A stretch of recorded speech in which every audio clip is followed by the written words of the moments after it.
আসসালামু আলাইকুম। আপনাদের সাথে একটা কথা শেয়ার করি বা ডিসকাস করি।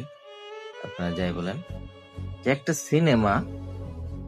সিনেমায় ভিলেন মারা যাওয়ার পর আমরা স্বভাবতই খুব আ খুশি হই। এরপর নায়ক যখন সুখে সংসার করে, তখন কিন্তু আমরা ওই সিনেমাটা দেখি না। হল থেকে বেরিয়ে আসি। সিনেমা শেষ হয়ে যায়। কারণ কি জানেন? সিনেমায় নায়ক নয়, ভিলেন, ভিলেন সবচাইতে গুরুত্বপূর্ণ। যে সিনেমায় ভিলেন যত শক্তিশালী, ওই সিনেমা তত মজাদার। তেমনি যার জীবনে যত বেশি সমস্যা, তার জীবন ততটাই রোমাঞ্চকর। আর এই স্বাদ সবাই নিতে পারেন। কারণ কি জানেন?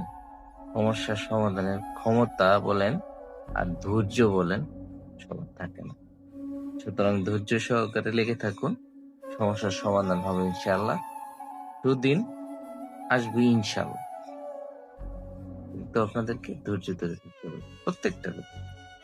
আমি আমার জীবনে যে পরিমাণ ধৈর্য ধারণ করেছি এবং যে পরিমাণ সমস্যায় আমি আমার লাইফে পড়েছি, এত পরিমাণ সমস্যা একটা মানুষের ১৪ গোষ্ঠীর মধ্যেও থাকে না। যে পরিমাণ সমস্যা নিয়ে আমি বসবাস করেছি এবং সমাধান করছি, করে যাচ্ছি এবং সামনের দিকে এগিয়ে যাচ্ছি।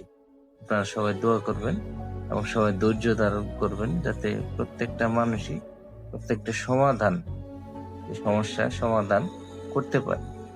ভালো থাকবেন। আসসালামু আলাইকুম।